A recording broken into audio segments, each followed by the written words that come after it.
if I know this. Yes, Mr. Sadat, there's one more thing I wanted to ask you about. I've heard your wife has spoken of this mark in your head as where evidence of your prayer life. Because of the prayers. Yes. Now, we Christians think of Muslims as repeating prayers, but I get the impression that you pray spontaneously to God, don't you, too? 5 times a day. I see. When you pray that way, do you pray stated prayers, or do you sometimes just tell God whatever on your heart? Well, there is a certain movement that one makes in prayer, as you know. You don't pray, for example, as you walk down the street or anything. You feel that you must be in a position of reverence. Well, you can have this, but those 5 prayers are compulsory. And yes. But you make quite a bit of praying during the night, though, too, don't you? Yes, you can do it whenever you would like to do it, or you have the time to do it. Do you pray in your own words, or can you pray in your own words, or must you use stated prayers? These are, as I told you, we recite Quran. Everything we say in the prayer is from Quran. I don't know if you're aware of how much ignorance there is about the Muslim religion among us Christians, but I grew up as a schoolboy thinking of Allah as a very vindictive, cruel Muslim deity who just rewarded with instant paradise the Muslim who died putting us infidels to the sword. So I almost felt as if there was a bounty on my head. You see, this has started with the Crusades. It has a background. Oh, yes. Every part of us condemns the other as infidels. The Christians accuse the Muslims as infidels, and the Muslims accuse the Christians as infidels. No. Quran is here. I had a very interesting discussion with Chancellor Schmidt, the Prime Minister of West Germany. He is a very cultured and learned man. Mm-hmm. And he also asked, and when I told him what is in Quran, really he was very astounded. The only difference between Christianity and Islam is this. In Quran we say this: God has taken Christ to heaven.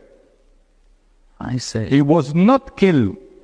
A man in his imitation was killed. In Islam, we don't want, we were told here that Christ has been elevated to God and he has not been killed or crucified, but an imitation of him.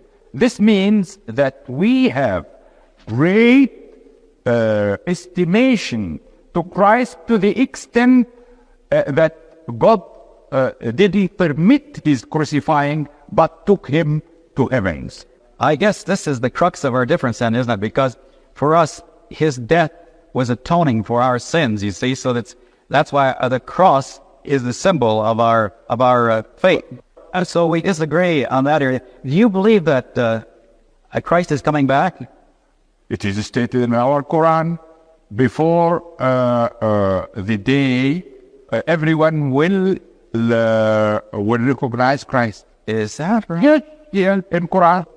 I wish you would just tell me what you think of God, how you see God, not as the cruel, vindictive deity that we thought of him as. In fact, I didn't know quite until recently that Allah is the name for God, and that even the Christians in your country worship the same. I mean, they have the same name, Allah. Yeah. I was brought up in a village, as you know. Yes. A villager. And I learned Quran before I went to the school. You were asking how we envisage God. In spite of my knowing Quran and learning Quran, the man who have opened really the doors of faith for me in the cell 54 is an American author called Lloyd Douglas. Oh, yes. He's a Christian minister. Right? Uh-huh. Yes. He started to learn medicine, and then after that he left, and he became a priest. And wrote the robe, too. The robe, but read magnificent obsession for him. Oh, yes. Anyone who doesn't have faith will have faith at all, at once. And this man has taught me faith.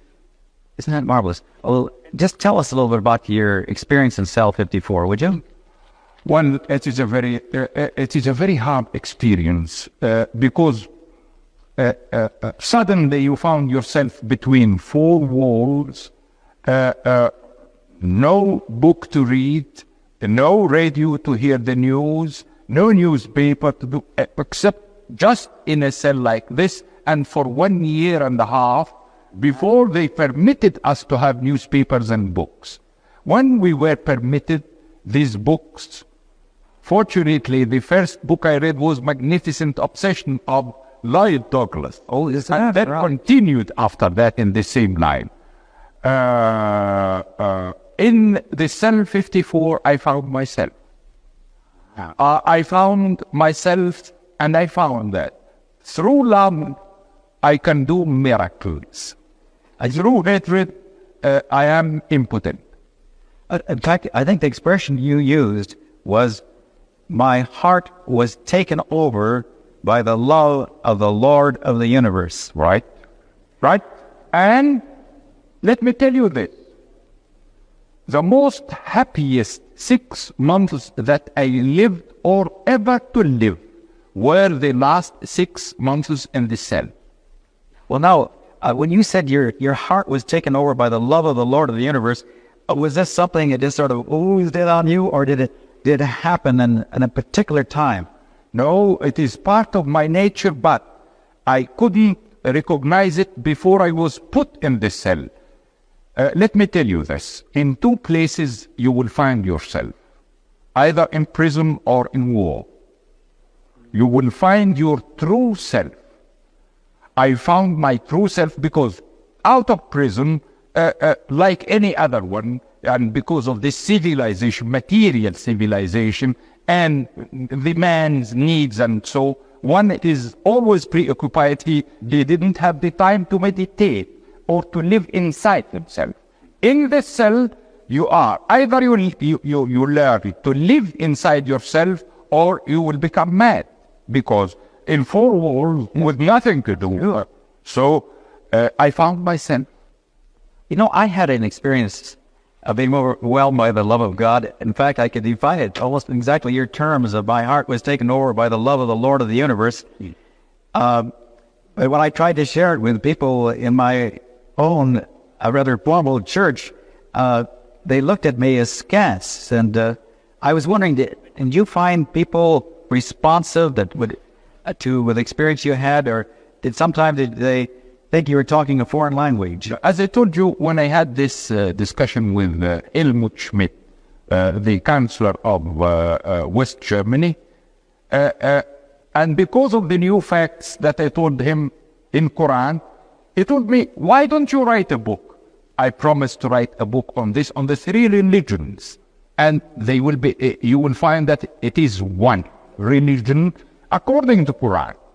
I promised, and he asked me to write the foreword of this book. I gave him my word, and I shall be writing this book.